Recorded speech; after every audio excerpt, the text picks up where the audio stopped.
vape ini sama macam rokok, bahkan mungkin lebih dahsyat. Saya ikut pandangan yang orang lain tu, yang ini kata makruh, saya ikut dia. Kalau mazhab bukan perokok, dia kata haram. Okay. Kalau mazhab perokok, dia tak berani guna wajib jauh sekali. Kan? Sunat pun dia takkan berani guna. Betul. Kan? Nak kata harus pun sebenarnya dia pun takut juga. So dia gunakan hujah makruh dengan asap tu. Sebab itu walaupun tanpa nikotin sekalipun, kita hisap asap biasa tapi mengganggu orang, itu dah termasuk la dirar. Bismillahirrahmanirrahim. Assalamualaikum. Fikir-fikirkan Isma Nilai kali ini menyambung isu vape. Pada tahun 2015, Majlis Fatwa Kebangsaan menyatakan vape sebagai haram hukumnya. Dan itu yang kita nak bincang pada hari ini. Kita dah ulas isu vape ni dari sudut kesihatan. Hari ini kita mengundang Profesor Dr. Irwan Muhammad Subri, pensyarah di Universiti Islam Malaysia, Fakulti Syariah dan Undang-Undang. Terima kasih kerana bersama kita, Prof. Terima kasih kembali. Baik. Macam saya katakan tadi, isu vape ni dia bukan sekadar masalah kesihatan yang kita dah cerita sebelum ni. Dia masuk juga sebagai seorang Muslim yang mana kalau kita cerita kat Malaysia ni, dia tak dapat lari kan. Kalau orang yang pertama ataupun golongan yang pertama kena ataupun ketagihan isu vape ni, kalau ikut statistik macam mana pun, Malaysia negara majoriti Muslim, tak lari mesti orang Islam yang akan kena dia punya kesan lah. Bagaimana pandangan Prof dari sudut Islam menjaga hak kesihatan tubuh badan ni? Kita mungkin tengok kat situ dulu, Prof. Apa sebenarnya yang Islam sarankan untuk kita jaga dari aspek kesihatan ni? Okay, Bismillahirrahmanirrahim. Assalamualaikum warahmatullahi wabarakatuh. Pertamanya saya mengucapkan terima kasih kepada pihak Isma Nilai lah kerana menjemput saya untuk berkongsi maklumat dalam sesi bual kita pada kali ini.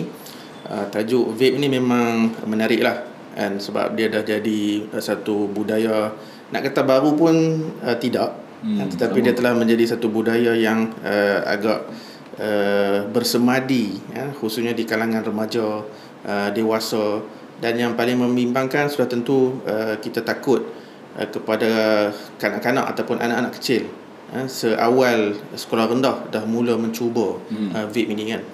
Jadi bila kita melihat dari segi sudut kesihatan dan kita renung satu hadis Rasulullah SAW, ni'matani maghbunun fiha katsirun minan nas, as-sihah wal faragh, atau kama qala Rasulullah SAW, iaitu ada dua nikmat yang kebanyakan manusia dia akan terlalai, dia akan terleka kan, daripada menjaganya, iaitu as-sihah. Rasulullah kata yang pertama as-sihah, iaitu kesihatan, dan yang kedua adalah al-faragh, waktu lapang. Jadi daripada sini Rasulullah dah menggambarkan bahawa secara tabi'inya manusia ni dia akan lupa, dia akan lalai dengan dua perkara ini. Jadi dari segi sudut kesihatan, memang syariat Islam menekankan kesihatan ini dijaga oleh setiap individu Muslim, khususnya untuk kita kata menggunakan kesihatan itu ialah untuk ibadah lah. Dan itu yang kita kata objektif utama hidup kita ni dicipta oleh Allah Subhanahu Wa Taala kan. Jadi kalau diri kita ni mudah dapat penyakit kan, akibat ataupun angkara diri sendiri, maka ia satu kerugian lah kan. Sebab kalau kita badan sihat kan, dari segi anggota dalaman, fizikal, dalaman dan luaran itu kita alhamdulillah sihat, maka ibadat kita, kerja kita nak bermain ke, nak bersukan dan sebagainya, kita boleh hidup macam biasa. Tetapi kalau kesihatan kita terjejas, dan terjejas itu kadang-kadang akibat diri sendiri kita yang, contoh dalam apa yang kita bincang ni, vape lah kan, kita yang hisap vape sendiri. Itu kalau diri kita yang hisap. Tapi kalau kita yang menerima asap daripada orang lain kan, vapor yang hisap kita, so boleh jadi kita pun terkesan dari segi kesihatan. Jadi ada dua pihak di situ, bukan orang yang hisap vape saja, tetapi orang persekitaran pun akan ni. Jadi secara ringkasnya syariat Islam memang menjaga kesihatan, dan oleh itu dalam panduan menjaga kesihatan itu ada perkara-perkara yang kita mesti buat, iaitu contoh kita mengambil perkara yang halal, kita mengambil ataupun memakan ataupun buat benda yang mendatangkan faedah ataupun tayyiban, kan, halalan tayyibah, halal satu, kemudian yang baik satu, kan, yang berkualiti. Itu dari sudut yang kita wajib buat. Yang kedua, Islam menjaga kesihatan dari sudut menghalang apa sahaja perkara yang boleh membawa kemudaratan. Ini tadi kita kena cari benda yang manfaat, dan juga menghalang benda yang mudarat. Okay, baik. Itu secara ringkasnya. Baik. Jadi dua benda tadi, sihat dan masa lapang. Saya ingat dalam isu vape ni, kesihatan kita dah ulas panjang. Maksudnya memang impact kesihatan tu clear, clear cut. Namun begitu masa lapang ni, kalau tak salah untuk saya katakan, kita banyak buang masa juga bila ambil vape ni. Contohnya saya bekerja di KLCC misalnya, kan, contoh, kan. Jadi ada sebahagian pekerja yang perlu merokok ataupun vape lah dalam kes ni. Bayangkan KLCC tu kalau kerja di tingkat 50, dia boleh nak vape tu dia kena turun bawah. Jadi masa yang diambil tu turun jalan, pergi vape dan naik atas balik tu cukup rugi dari sudut manfaatnya. Jadi saya rasa menarik hadis yang Rasulullah SAW sampaikan kepada kita umat Islam ni. Maknanya dua benda yang rasa rugi orang Islam ni ialah bukan sahaja benda tu memudaratkan, malah dia membuang masa lapang yang tidak dimanfaatkan. Baik. Tapi Ustaz, dalam kes ini, dalam kes vape ni, kita kata, Prof katakan tadi, maknanya tidak boleh memudaratkan dan tidak boleh memberi mudarat kepada orang lain. Jangan cari benda yang mudarat dan tak boleh mudarat orang lain. Sekarang ni vape ni sini memudaratkan ataupun apa prinsip pandangan syariah yang nak define ataupun nak kata okey, ini mudarat, ini tidak mudarat. Macam mana pandangan Prof? Okey, kalau kita melihat dari segi dalil syarak jugalah, kan, di mana Rasulullah SAW juga dalam sebuah hadis yang famous dan masyhur, yang selalu kita dengar lah, la darara wa la dirar. Okey, baik. Okey, tidak boleh mengenakan ataupun istilah cari penyakit lah, kan? Jangan cari pasal, jangan cari penyakit, jangan memudaratkan diri sendiri, ataupun jangan memudaratkan diri orang lain. Kan? Itu paksi ataupun prinsip syarak dalam apa-apa sahaja yang berkaitan dengan kemudaratan. Okey, daripada situ, dalam bab kesihatan, dalam bab pekerjaan, dalam bab ekonomi, apa sahajalah, kan, prinsip dia jangan memudaratkan diri sendiri, dan jangan memudaratkan orang lain. So kita bercakap tentang vape ni, dia berkaitan dengan kesihatan. Okey. Saya bukanlah individu yang sesuai untuk membincangkan tentang teknikal kesihatan lah, kesihatan itu, kan, tetapi itu sudah maklum. Dah maklum betul. Kan? Dah sudah maklum. Kalau tanyalah mana-mana pakar kesihatan, doktor ke, kan, memang akan menyatakan bahawa asalnya rokok lah, asalnya tembakau itu, rokok memudaratkan ataupun membahayakan kesihatan, boleh menyebabkan pelbagai penyakit, antaranya kanser dan sebagainya lah, betul. Dan apabila generasi asap ataupun generasi tembakau ini diinovasi dalam bentuk elektronik, kan, e-cigarette, asalnya nak gantikan tembakau, kan, sekarang ni vape dan sebagainya, kan. Rupanya kajian-kajian ataupun kita kata dapatan perubatan dan kesihatan juga menunjukkan fakta yang sama, iaitu boleh memudaratkan kesihatan. Dia tak macam gula contohnya, kan. Gula ni dia ada sudut manfaat dia ada sudut kita kata mudaratnya kalau berlebihan, kan, sebab dalam diri kita pun kita perlu juga gula ni sebenarnya, kan. Tapi dia ada sudut, dua sudut lah, manfaat dan mudarat, kan, itu gula. Tapi kalau istilah tembakau ni ataupun asap dan nikotin yang ada dalam rokok ataupun vape itu, kan, dia tidak ada sudut kita kata manfaat. Jadi kita untuk seronok. Dan kenapa orang suka hisap rokok, kenapa orang suka hisap vape? Sebab kandungan nikotin tu. Dan dia boleh menyebabkan istilah kita kata keseronokan dan ketagihan. Betul. Saya rasa dia keseronokan tu lebih kepada ketagihan, kan? Dia tidak dapat nak describe apa yang seronok tu, tapi dia asyik nak ulang ketagihan kita. Baik. So apabila kita dah tahu benda itu boleh membawa kemudaratan, maka prinsip syarak yang tadi berdasarkan hadis Rasulullah SAW, maka secara tuntas lah kita faham bahawa apa sahaja yang membawa kepada kemudaratan adalah perlu dihindarkan. Maksudnya wajib kita hindarkan diri daripada kemudaratan. Kalau saya ambil konteks kemudaratan tu, adakah kemudaratan tu hanya kesihatan saja, Prof? Bagaimana dari sudut ekonomi? Maksudnya duit habis. Ya. Kan? Bazir misalnya. Okey, itu antaranya lah. Dan kita kata dari segi persekitaran, bi'ah, okey, dan hubungan suami isteri. Sebab merokok dan vape tu dia boleh menyebabkan bau, tak senang hidup. Dan antara yang ni ialah dia istilah annoying kan. Dia panggil apa? Mengganggu orang. Sebab tu kalau kita pergi kedai makan contohnya kan, kita duk makan roti canai, tiba-tiba asap kiri kanan datang, kita pun kalau asap roti canai tu okey kita terganggu lah. Betul kan? Hilang selera. Jadi hidup kita ni bukan kita sahaja. Betul kan? Kita hidup bermasyarakat. Saya rasa kalau isap vape dalam hutan pun monyet tak suka. Betul. Monyet pun annoying. Monyet terganggu kan. Terganggu juga. Saya setuju tu, Prof.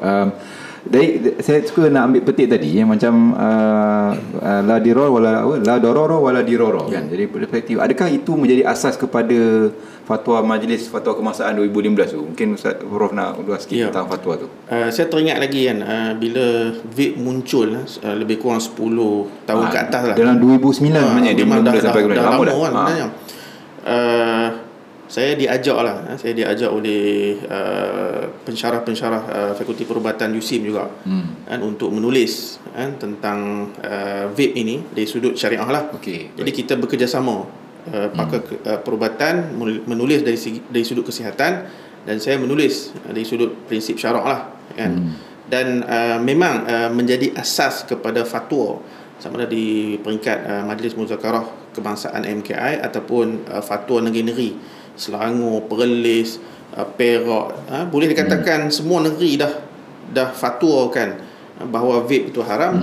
Kenapa? Sebab ada unsur kemudaratan di situ kan, boleh memudaratkan diri. Dan yang sebenarnya kebimbangan pada vape ni yang asalnya tujuannya ialah untuk konon-konon nak menggantikan tabiat merokok. Betul. Asalnya. Tapi bahaya vape itu ialah dari segi kawalan kandungan nikotin, yang mana kalau dalam merokok, puntung rokok tu kan, dia dah dihadkan beberapa kadar nikotin yang diletakkan dalam puntung rokok tersebut. Nikotin, kadar nikotin dalam vape sebenarnya dia bergantung kepada vapor tu sendiri. Kalau dia pandai modified, alter peranti tu, okey. Kalau kita tengok yang dijual di pasaran ada yang 20 kandungan dia 20 miligram apa semua tu kan. Ada yang 10%, ada yang 5% kan. Kalau dia pandai alter, dia kata aku nak power sikit kan. So dia letak kadar kandungan nikotin tu berlebihan. Betul. Akhirnya dia akan kembali lebih kurang sama macam rokok, mungkin lebih dahsyat dan lebih teruk lagi sebenarnya. Betul. At least yang bukan at least, tapi tembakau yang datang dalam rokok tu dia dah tak boleh buat apa dah. Kan? Tapi vape ni dia boleh jadi membuka kreativiti kepada benda yang lebih mudarat daripada. Dan saya teringat lagi ketika tu rupa-rupanya tahun 2016 masa tu dah ada peranti vape yang digabungkan dengan teknologi smartphone. Jadi sambil-sambil kita jawab telefon kan, hello kau apa semua tu kan, sambil beli hisap vape. Itu yang teknologi yang dibuat ketika itu cerita 10 tahun lepas. Sekarang kita tak tahu apa yang lagi boleh ada. Jadi kita bimbang lah remaja kita lah khususnya kan, dia nak sembunyikan vape tu kan dalam bentuk handphone, smartphone dia. Rupanya dia ada dua situ fungsi. Betul. Sebenarnya bentuk peranti ni dah pelbagai. Yang terkini even di sekolah-sekolah sekarang ni pun yang merisaukan ibu bapa di sekolah ni pun sebenarnya benda tu dalam bentuk pensel ada. Kan, yang macam tidak boleh dikesan oleh cikgu pun. Kadang-kadang ada cikgu yang pernah bagi feedback kepada saya, dia cerita pun kadang kita tak nampak budak ni vape dalam kelas. Betul. Dia boleh kadang macam gigit pensel. Kan, tapi lah asal bentuk sikit tak perasan. Inovasi. Betul. Akhirnya dia Benda tu sebab dia ketagih, jadi dia terpaksa teruskan dia punya tabiat tu walaupun di dalam kelas masa tengah PNP, proses pengajaran dan pembelajaran. Memang dahsyat. Baik Prof, yang tadi saya nak tengok 2016 sebenarnya ada negeri-negeri yang macam Johor dan Kelantan dah memang mengharamkan vape ya. Saya nak cerita kat sini, maknanya fatwa 2015. Kemudian even pada tahun 2016 Johor dan Kelantan dah melarang penjualan tu. Kita nak cerita Prof dari sudut fatwa dan kesan fatwa tu kepada implementasi dalam masyarakat. Macam mana impact fatwa ni sebenarnya Prof?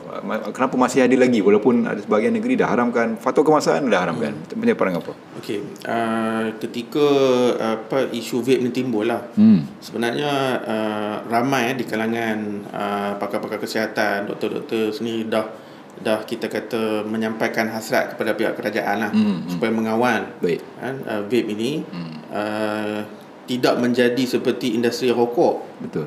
Kan? Tetapi sebenarnya suara itu sampai, tapi kerajaan tak ambil tindakan apa-apa lah. Kan? Cuma kebelakangan ini dah ada beberapa negeri, contoh macam Melaka kan, dah mula nak ambil tindakan untuk mengharamkan vape daripada dijual. Bagi saya agak sudah terlambat. Tetapi terlambat itu pun ada sudut positif lah. Lebih baik daripada tak buat langsung maksudnya kita sedar juga akhirnya kan, kesan vape itu kepada masyarakat secara umumnya kan. Jadi fatwa, ini soalan menarik kan. Fatwa boleh membantulah dari sudut ini. Okey, fatwa ini sebenarnya dia adalah pemberitahuan hukum syarak. Kan? Kalau dalam konteks Malaysia oleh mufti lah yang mempengerusikan satu jawatan kuasa yang dinamakan jawatan kuasa fatwa. Okey. Jadi bila timbul isu tentang apa-apa perbuatan manusia. Okey. Kalau vape ni kita hisap vape ataupun hisap rokok kan. Itu satu perbuatan lah. Jadi perbuatan manusia ni dia ada hukum dia. Kan? Kita berjalan, kita makan, kita tidur, kita baring, itu semua perbuatan yang mana setiap perbuatan macam saya katakan dia ada hukum. Hukum ni masuk Prof, wajib, sunat, itulah. Dan hukum itu ada 5 lah, wajib, sunat, haram, makruh dan juga harus. Okey. Jadi sekarang ni ada hukum ataupun ada perkara-perkara yang memang kita dah tahu dah, sebab kita dah belajar di sekolah kan, memang turun temurun kita tahu. Contoh macam solat lah, kita tahu solat tu perbuatan kan, dan solat tu kita tahu wajib. Okey, benda tu kita belajar dah di sekolah kan. Jadi makna kata dia berbentuk hukum yang kita tahu. Tapi ada perkara-perkara yang menjadi kita kata isu baru kan, isu baru ataupun isu kontemporari yang belum lagi diketahui oleh masyarakat ataupun jarang dibincangkan dan sebagainya.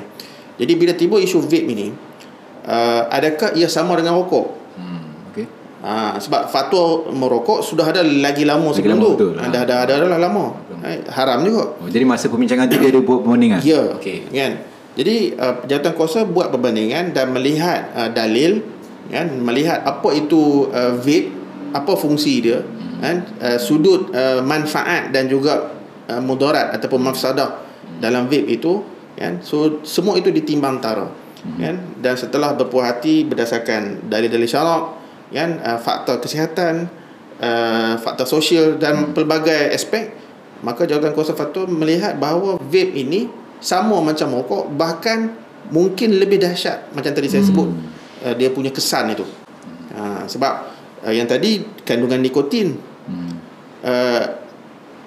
ada juga yang modified, dia letak dadah. Asalnya nak mengelak daripada merokok, nak mengelak daripada dadah, tapi jom kita try sikit, dan bahkan lebih mudah anda suka untuk dikesan lagi. Itu yang dibimbangi. Dan fatwa apabila telah diputuskan, sepatutnya dia menjadi satu panduan ataupun kita kata guideline, lampu suluh dalam hidup seseorang individu Muslim kan. Cuma biasalah kan, undang-undang ni sebenarnya fatwa ataupun hukum fiqh dia satu bentuk undang-undang juga sebenarnya kan. Tak semua orang ikut. Itu lumrah manusia yang kita hadapi daripada zaman dulu sampai sekarang kan. Tapi bagi mereka yang patuh kepada fatwa, alhamdulillah lah, sebab dia orang tahu Kan? Ini fatwa telah diputuskan oleh satu jawatan kuasa yang berilmu, yang berintegriti dan sebagainya, maka dia patuh. Alhamdulillah. Sebab masalah vape dari sudut fatwa ni bukan di Malaysia saja kan. Kalau kita tengok dalam statistik, sebenarnya di banyak negara-negara, bahkan negara Arab sendiri pun dah banyak negara yang mengharamkan. Tapi yang sama macam Prof sebutkan tadi, sama ada fatwa tu diambil dan dilaksanakan sebagai satu undang-undang umum yang mengharamkan penjualan, penggunaan dan sebagainya, itu satu isu yang lain. Saya bagi contoh di Maldives misalnya, pada tahun lepas dah penjualan, penggunaan dan import vape dilarang terus, maknanya satu negara. Dan kita sekarang ni baru nak ada di negeri-negeri tertentu lah yang ambil fatwa tu dan laksanakan sebagai sebuah undang-undang umum dari sudut ekonominya. Maknanya tidak ada trading lah dari sudut vape ni. Baik, Prof, kalau kata tadi sebut banyak nikotin, kita terbalikkan sikit. Fatwa tersebut adalah berdasarkan kandungan nikotin dan ketagihan dan sebagainya. Kalau kata kita balik pada fungsi vape yang asasnya, kata mungkin tidak ada nikotin, main asap je, adakah fatwa tu boleh berubah hukumnya? Okey, sebab tu dia bila jawatan kuasa fatwa melihat satu isu tu, kita tidak melihat dari satu aspek. Okey, baik. Kan, kita agak menyeluruh kan, berdasarkan fakta yang dibentangkan kepada jawatan kuasa fatwa lah. Okey, sebenarnya macam tadi saya katakan, kalau rokok tanpa nikotin, okey, vape tanpa nikotin, dia ibarat kita hisap asap. Contoh kita gulung kertas, faham. kertas kosong, kita bakar, keluar asap, ambil asap dia kan, cuba hisap kan, dan cuba tanya perokok-perokok dan vapor-vapor lah kan, rasa apa, memang tak sedap langsung. Yelah, betul lah kan, dia kosong, dia tak ada apa kan. Dan seumpama kita hisap asap kertas kosong, ubat nyamuk ataupun asap sampah, asap bas, lebih kurang macam tu. Okey, jadi kenapa orang suka merokok? Sebab kandungan nikotin itu, dan industri rokok dia dah tahu dah. Yalah. Kan, itu tujuannya lah, itu tujuannya supaya orang kembali ya. Dia rasa, oh ni best ni, sedap ni, power ni, aku perlu repeat, aku perlu ulang balik ni kan. Jadi itu yang menyebabkan rokok dan vape menjadi mula-mula dia timbulkan kesedapan. Okey, daripada kesedapan itulah dia menimbulkan ketagihan. Dan daripada ketagihan tu, itu yang kalau tahap dia panggil tahap metal, orang panggil trash ni dia cuba untuk modify, nak alter, tambah perisa itu. Sebab itu vape macam-macam, kita nak perisa apa kan, derian pun ada perisa rambutan pun ada, macam-macam.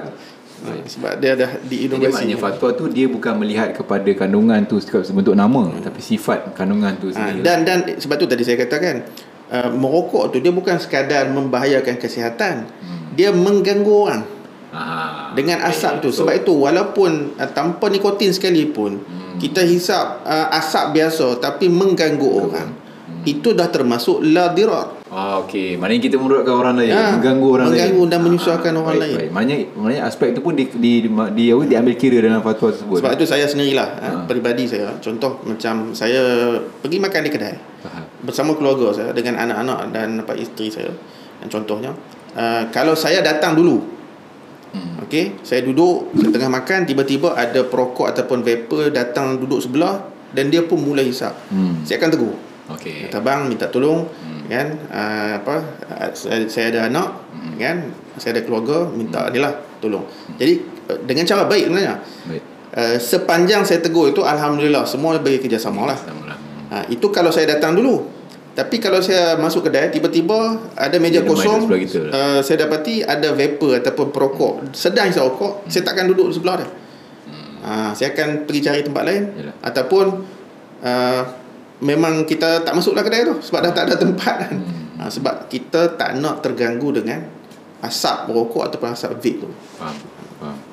Baik Prof, dia dalam aspek fatwa ni, saya nak melihat kata orang biasa lah ataupun netizen ni, dia bijak sikit. Fatwa majlis fatwa, okay, negeri-negeri fatwa ataupun pandangan mufti setiap negeri dan sebagainya. ada yang mungkin mengambil pandangan ulama yang terpencil ni yang mungkin mengharuskan vape makan rokok sendiri. Apa pandangan Prof ni? Ada ke pandangan tu sebenarnya? Okey, memang kita dapati ada beberapa pandangan fiqh.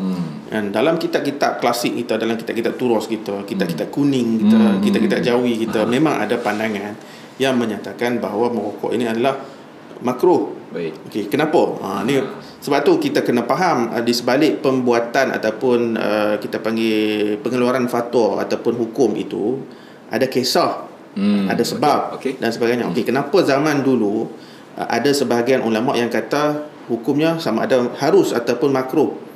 Okey, sebab mereka beranggapan itu sekadar asap. Okey, asap yang zaman dulu memang tak ada pun dari segi faktor kesihatan, tidak dikaji dari segi kemudaratan dan bahaya tersebut. Sebab itu Allahyarham Prof Syekh Dr. Yusuf Al-Qaradawi dalam penulisan beliau, dalam ceramah beliau, beliau istilah mengkritik dan menegur ada beberapa fatwa yang telah diputuskan zaman dahulu kan, akibat ataupun berdasarkan fakta terkini, maka fatwa ataupun hukum tersebut wajib diubah. Itu pandangan marhum Syekh sendiri ya. Kan? Dan itulah sebenarnya yang sepatutnya. Kan? Sebab hukum fiqh ni dan fatwa ni dia bukan once sampailah hari kiamat. Dia boleh berubah. Dia boleh berubah mengikut keadaan. Bukan kata semua fatwa begitu, tapi ada beberapa fatwa yang kita kena tengok realiti zaman sekarang dan perlu dikaji semula. Perlu dikaji semula. Okey. Dan kalaulah semata-mata kita katakan semua yang ada dalam kitab fiqh itu, maka itulah hukum fiqhnya sampai hari kiamat, maka fiqh kita dia takkan hidup. Dia takkan mampu menyelesaikan masalah, sebab kita nak settlekan ataupun selesaikan masalah sekarang dengan beberapa pandangan yang dahulu kala lah kita kata, yang tak sesuai lagi. Kan? Sebab fakta berubah, informasi berubah, keadaan berubah. Jadi isu merokok ni, ya betul, kita tak nafikan, tapi itu berdasarkan maklumat dan informasi ketika itu. Saya bagi contoh lain supaya kita nampak perbandingan. Okey. Zaman dahulu kita katakan tempoh kehamilan. Dan ini pun disebut oleh Prof Yusuf Al-Qaradawi juga kan. Tempoh kehamilan dulu memang dalam kitab fiqh kalau kita tengok ada yang kata 2 tahun. Kan? Ada yang kata 4 tahun, dan malah ada pandangan yang kata maksimum kehamilan adalah 7 tahun. Kan? Jadi benda yang sama diulas oleh Syekh Yusuf Al-Qaradawi. Beliau menyatakan bahawa itu zaman dulu. Sama juga teknologi perubatan tak secanggih macam sekarang. Sebab mungkin pada zaman dahulu bila kita tengok perut perempuan ni nampak kembung semacam dia agak-agak hamil ni. Kan? Tidak ada kaedah untuk kita tak ada kaedah, kita tak ada alat nak scan dan sebagainya. Zaman sekarang ni dia kata hampir mustahil wanita boleh mengandung lebih daripada 9 bulan. Faham? Dan bila kita terujuk kepada pakar-pakar ONG kan, yang bab sakit puan, memang dia kata mustahil 9 bulan. Betul. Memang akan disuruh beranak kan. Aspek tu. So maksudnya kesimpulannya ialah fatwa dia mesti melihat kepada realiti sekarang. Okey, baik. Prof, tentang fatwa lagi, saya rasa menarik sikit poin ni. Sebab kita macam netizen ni, dia kata fatwa ni, boleh ke dia kata fatwa tidak terpakai pada dia? Sebab saya ikut pandangan yang orang lain tu. Dia biasa orang cakap kan, yang dia ni kata makruh, saya ikut dia dan sebagainya. Kita cerita Prof, in layman terms kan, dosa pahala ni, bila kita ikut fatwa ni, kalau kita ikut fatwa yang kata haram, dosa lah kita, betul ke? Macam mana Prof? Okey, saya suka mengulas isu ni sebab ramai yang salah faham tentang maksud hukum. Betul. Okey, yang tadi kita sebut hukum fiqh ni ada 5. Wajib, sunat, haram, makruh dan harus. Okey. So kebanyakan istilah bila tanya apa hukum merokok, sebenarnya ada 2 mazhab. Baik. Ada 2 pandangan. Baik. Satu mazhab bukan perokok. Okey. Satu lagi mazhab perokok. Kan? Kalau mazhab bukan perokok, dia kata haram lah. Betul lah. Kan? Kan? Kalau mazhab perokok, dia kata dia tak berani guna wajib jauh sekali. Kan? Okay lah. Sunat pun dia takkan berani guna. Betul. Kan? Nak kata harus pun sebenarnya dia pun takut juga. So dia gunakan hujah makruh.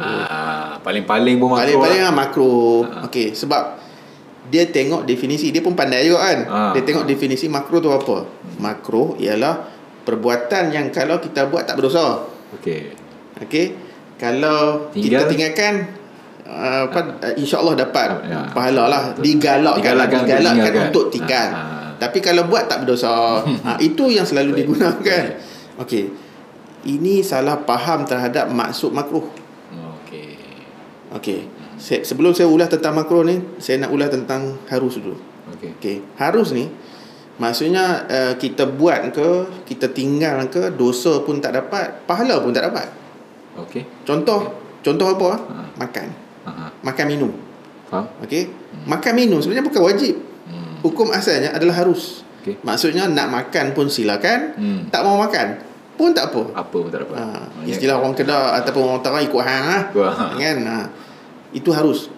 Tapi kan kalau kita buat perkara harus secara berlebihan.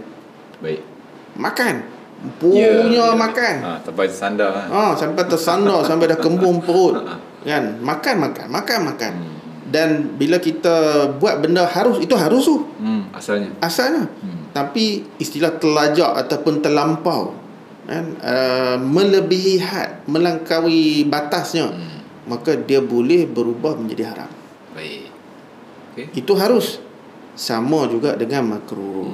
Harus pun boleh sampai lajak ke haram. Yang harus pun boleh berubah menjadi haram sekiranya melampaui batas, apatah lagi kalau makruh. Okey. Selalunya kalau bab makruh ni kita bagi contoh apa? Selalunya makan bawang, makan petai dan sebagainya. Sebenarnya makan bawang, makan petai tu tak makruh. Sebab dia adalah makanan halal. Okey. Maksudnya dia harus kita makan petai, harus kita makan bawang, harus kita makan jering dan asalnya. Yang dikatakan makruh makan petai tu bila dan kenapa? Kan? Ia adalah makanan yang berbau. Okey. Bila kita makan dan kita tahu kita makan benda yang berbau itu, kemudian kita tak gosok gigi. Kita pergi ke perhimpunan, kita pergi kelas, kita bercampur dengan orang. Okey, kalau sekali yang famousnya pergi masjid. Pergi masjid kan contohnya. Kalau sekali dua bolehlah kita nak kata makruh. Itu pun kalau kita pegang dengan makruh. Okey. Ini bukan kata sehari 2 kali. Kan? Kalau yang tegar, kalau rokok 1-2 kotak tu sehari dia boleh habis. Betul kan. Vape tu bukan takat 20 ml punya tu. Kadang sejam sekali. Satu tong drum pun dia boleh hisap. Kalau nak hisap. Kalau ada duit. Jadi maksudnya ialah perbuatan makruh pun kalau kita melazimi. Dan tu elemen melazimi tu. Melazimi dan kita mengganggu orang. Memang perangai kita sebelum kita pergi sembahyang jemaah makan petai, tak gosok gigi. Okey. Dengan azan, kita pun kalut tak sempat nak gosok gigi dan sekali-sekala bolehlah kan. Bukan berkata boleh itu maksudnya makruh. Tapi memang perangai kita hari-hari dah tahu dah nak pergi sembahyang jemaah, nak pergi kelas, kita makan petai tak gosok gigi. Maknanya sengaja. Maknanya elemen yang makruh itu adalah untuk orang yang pergi dalam keadaan tidak bersedia lah. Saya sekala-sekala kan. Jadi nasihat saya, jangan salah gunakan ataupun jangan menskamerkan hukum. Betul. Dia manipulasi hukum. Saya rasa cara angle pandangan tu famous. Orang selalu guna kan kerana makruh kan. Makruh. Sama macam makan petai dan sebagainya. Tapi semua orang terlupa pada elemen melazimi dan menjadi tabiat kan. Saya rasa tak ada orang yang tabiat ni makan petai setiap hari kan, non stop kan. Tak sama macam kadang. Maknanya dalam sudut fatwa pun dia melihat kepada tabiat tersebut, bukan saja pada sifat bahan tu yang tertentu, Prof. Dan tabiat itu pula, kalau tabiat baik, tak mengganggu orang, tak ada masalah. Baik. Okey. Ya, dan memberi manfaat. Tabiat kita bersedekah, membantu orang. Bagus. Tabiat. melazimi satu perkara. Betul. Tapi ini kita melazimi satu perkara yang satu membayar dan memudaratkan kesihatan. Yang kedua menyusah dan mengganggu orang. Okey. Itu elemen-elemen yang kita kata selalu ataupun boleh digunakan oleh mufti ataupun jatuh kuasa fatwa untuk menentukan satu perkara itu haram ataupun sebaliknya. Faham. Apatah lagi kalau kata vape daripada kalangan pelajar Ya. yang mana sumber pendapatan itu bukan daripada dia, daripada ayah. Akhirnya menyusahkan keluarga juga kan. Bila dia dalam ketagihan dan dia meminta duit dengan tidak jujur, apatah lagi sanggup sampai menipu mak ayah untuk ambil duit untuk beli vape. Bukan untuk katanya nak beli makanan kat kantin dan sebagainya. Baik, Prof, kita tengok lagi satu angle penyelesaian dari sudut Islam lah atau agama lah, kita katakan satu fatwa. Namun fatwa tersebut tidak mungkin akan memberi penyelesaian yang tuntas ataupun yang firm, melainkan dia ini masukkan dalam undang-undang secara umum. Tak apalah, kita ambil satu hal. Namun begitu pada orang pendakwah lah ataupun orang yang ingin menyeru kepada kebaikan, apa peranan pendakwah atau orang Islam ni lah. Katakanlah saya sebagai orang Islam, macam mana saya orang Islam ni boleh membantu untuk membendung gejala vape ni? Pandangan apa? Okey, kita tengok ayat Quran. Bila Allah Subhanahu Wa Taala sebut wa zakkir fa inna zikratan fa'ul mu'minin. Kau kena bagi tazkirah. Tazkirah tu maknanya peringatan. Okey, kerana peringatan itu akan memberi manfaat kepada orang mukmin. Baik. Okey, orang mukmin ni siapa? Sebab tu dalam awal-awal surah Al-Baqarah kan Allah kata alif lam mim dzalikal kitabu la raiba fi hudan lil muttaqin. Okay, baik. Dia ada muslim, mukmin, muttaqi. Muttaqin kan. Itu plural ataupun kata jamak kan. Ketiga-tiga ni kan dia ada level lah. Kan, kalau kebiasaan kan kita mengaku Islam, kita mengaku kita beriman kepada Allah, mengaku beriman kepada Rasul dan sebagainya kan, itu baru masuk Islam. Baik. Okey, so nak mukmin dan muttaqi ni mukmin dan muttaqi ni okey, dia adalah orang cerdik. Okey, baik. Orang cerdik. Dan orang cerdik tu maksudnya mukmin, muttaqi ni orang cerdik yang nak pastikan diri dia tu selamat daripada apa yang boleh memudaratkan dia. Okey. Dan dia cerdik memilih gaya hidup yang boleh menjamin kesihatan diri dia. Kecuali matilah, itu kalau Allah takdir mati. Baik. Dia jaga termana pun usaha. Tak ada cerita lain lah. Jadi maksudnya ialah kita kata kita nak masyarakat kita ni hidup dalam keadaan sihat. Seperti mana soalan pertama tadi, kita menjaga kesihatan. Kenapa kita perlu menjaga kesihatan? Sebab dengan kesihatan itulah kita insya-Allah dapat beribadat, dapat bekerja dengan lebih baiklah, kita kata kan. Okey. So kalau kita dah tahu kita cari penyakit, memudahkan penyakit-penyakit yang berkaitan dengan rokok dan vape itu menyerang diri kita, maka kita sebenarnya sifat mukmin dan muttaqi itu dah terhakis daripada diri kita. Baik. Kan? Apatah lagi dalam hadis Rasulullah ingatkan kita kan, kalau ketika kita berzina kan, la yazni hina yazni wa huwa mu'min, atau kama qala Rasulullah. Seorang yang berzina, iman dia tu hilang tu, iman dia terbang, iman dia dah tak ada. Okey. Kan? La yasriqu hina yasriq wa huwa mu'min. Sama juga ketika mencuri pun iman dia tak ada, iman dia hilang. Baik.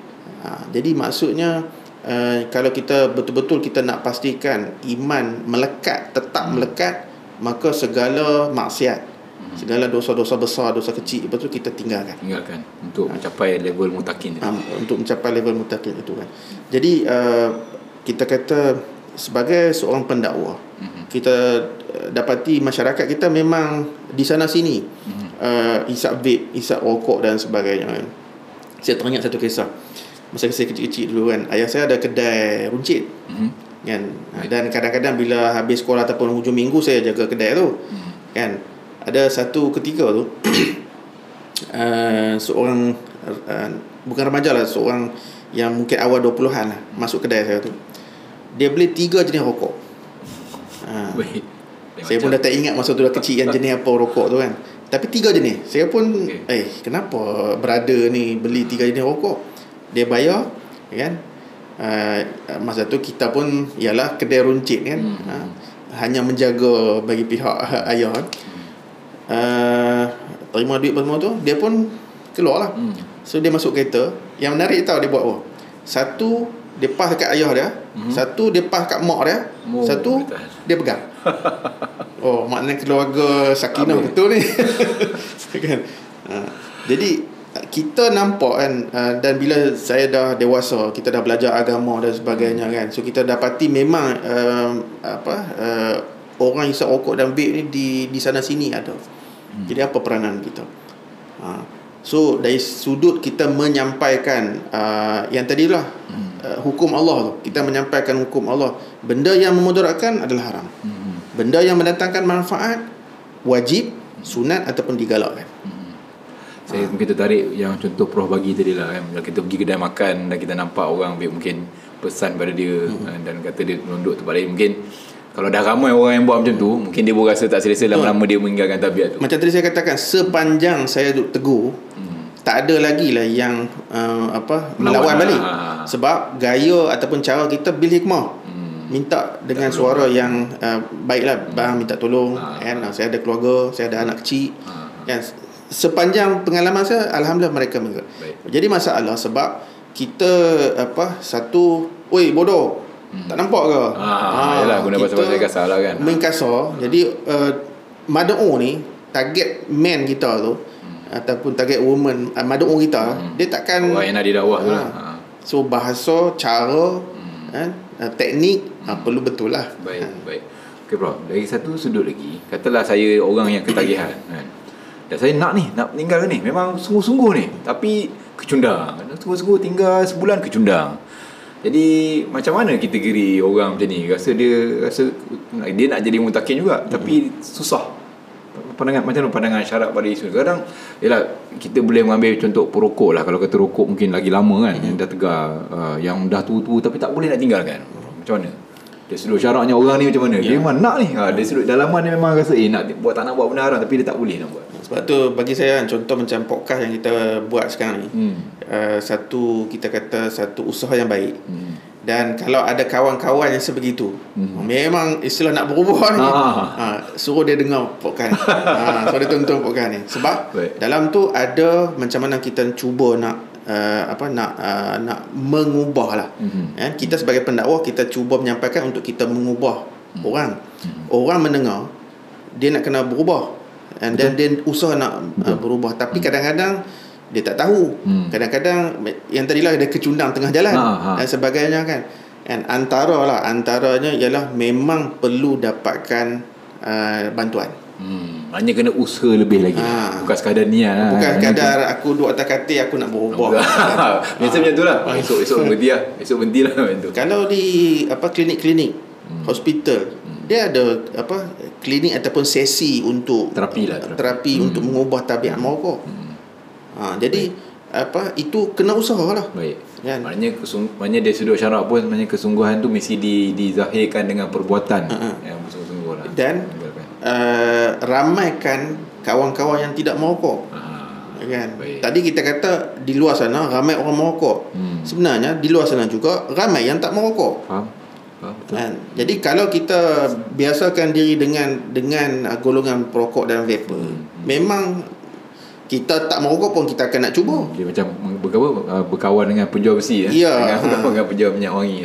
So usaha tu kena ada. Dan nak usaha tu dia ialah kita kena keluar daripada kebiasaan kita.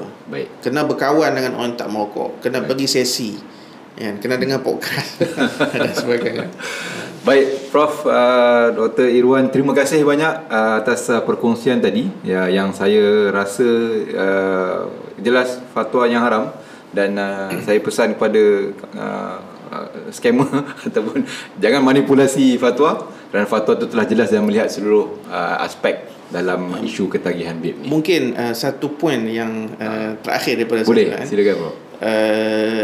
Lebih kurang 10 tahun yang lepas juga, lebih kurang saya adalah panel tetap untuk satu yang dipanggil seminar pendidikan kesihatan. Yang mana seminar pendidikan kesihatan ini kerjasama antara JAKIM dengan KKM, Kementerian Kesihatan Malaysia. Baik. Ketika itu KKM minta kepada JAKIM supaya bawa 3 isu. Yang pertama pengguguran, yang kedua merokok, dan yang ketiga vaksin. Vaksin. Vaksin. Okey. Merokok tu masuk vape sekali ke? Belum lagi. Masa tu belum lagi. Belum lagi. Okey. Masa tu belum lagi. Ini cerita 10 tahun yang lepas. Dah lama. Jadi KKM dan JAKIM bekerjasama melaksanakan seminar pendidikan kesihatan ini, dan kita buat roadshow satu Malaysia. Okey. Pergi Kelantan, pergi Pening, pergi Labuan, dan saya adalah panel tetap, tapi saya bercakap ketika itu untuk tajuk vaksin. Okey. Untuk merokok kawan saya lah. Okey. Baik. Yang mana seminar ini yang bagusnya ialah dia menggabungkan 2 kepakaran, iaitu satu kepakaran perubatan dan satu lagi kepakaran syariah. Okey. Jadi maknanya contoh tajuk rokok, dia akan minta seorang doktor kesihatan bagi talk dahulu, kemudian diikuti oleh ustaz syariah cerita pasal rokok. Saya sebab panel untuk vaksin, jadi doktor pertama dia akan cakap pasal dari sudut kesihatan, saya akan cakap dari sudut prinsip syarak berkaitan dengan vaksin, kan. Dan peserta-peserta itu daripada orang awam, pegawai-pegawai kerajaan, pelajar-pelajar IPT dan sebagainya. Jadi saya nampak setiap kali kita buat memang ramai, penuh dewan. Okey. Kita kata berjaya ke? Berapa peratus, berapa ramai yang nak dengar? Okey, dia bila kita berdakwah ni, kalau kita duk fikir ROI sahaja kan, susah lah. Kan? Yang penting hang buat kerja tak?